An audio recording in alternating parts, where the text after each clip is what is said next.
the code of honor, which is dueling. And there's several photographs here that involve people who died in duels. People like Charles Wickliffe, for example, whose father was the richest man in Kentucky, Robert Wickliffe. And Charles Wickliffe took umbrage against the editor of the newspaper, the Kentucky Gazette, because it was an unfavorable editorial or letter about his father. And so he goes in and he shoots the editor and kills him. And Henry Clay is his lawyer. And Henry Clay gets him off in about 5 minutes. It's quick work for Henry Clay to have this fellow exonerated. So then there's a new editor who is actually one of his friends. And so he goes in and he challenges the new editor to a duel.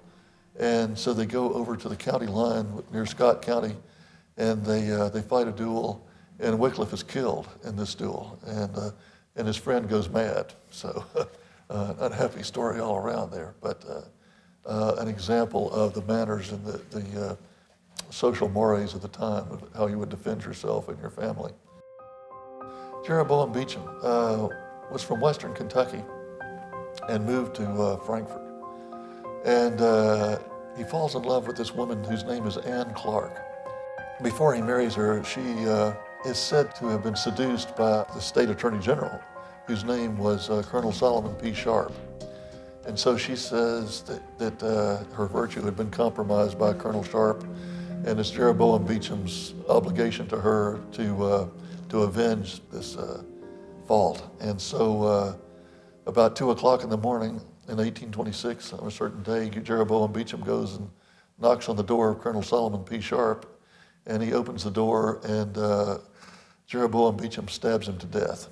So he's put in jail, and Anne comes to him with a knife, and they both try to kill themselves with the knife.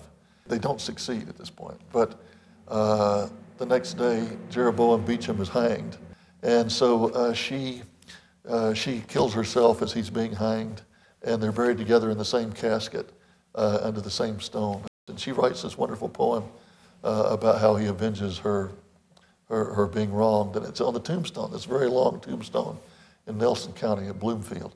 And so Robert Penn Warren, the great Kentucky novelist, writes a novel about it, and Edgar Allan Poe, the Gothic writer, writes a story about it, and there are other, Richard Gilmore Sims writes a story about it. It becomes this sensational national event, the story of Jeroboam Beecham and Anne Clark and Colonel Solomon P. Sharp.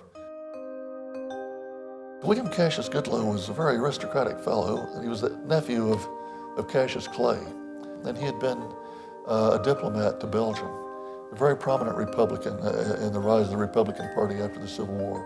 Cassius Clay was famous for carrying a Bowie knife, and he would fight duels with the Bowie knife, and he had obviously given one to William Cassius Goodloe, his nephew. Armistead Swope was also a Republican, but they were rivals within the party, and they were both trying to become more and more prominent. So the post office in those days was located at the corner of what's now Martin Luther King and Main Street, a big Victorian building.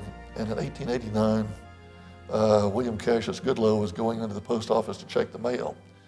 And he's trying to open up his box, and his great rival, Armistead Swope, is there.